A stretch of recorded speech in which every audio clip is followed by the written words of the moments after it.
15ই August কেন্দ্র করে ধানমন্ডি 32 নম্বরে যদি কোনো আওয়ামী লীগের নেতাকর্মী বা আওয়ামী লীগের কোনো নেতা ওখানে যায়, তাহলে তাদেরকে গণপিটুনি দিয়ে পুলিশের হাতে উঠাই দিতে হবে।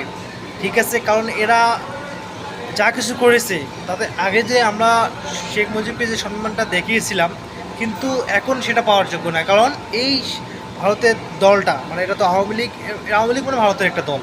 সো এই দলটা যেটা করেছে বাংলাদেশের অনেক ক্ষতি করে ফেলেছে। ঠিক আছে, এই জন্য খুবই সাবধানে থাকতে হবে 15ই আগস্টকে কেন্দ্র করে। এবং ধানমন্ডি 32 নম্বরে যদি কোনো আওয়ামী লীগের নেতাকর্মী যায়, সেটাকে পিটিয়ে পুলিশ হাতে তুলে দিতে হবে।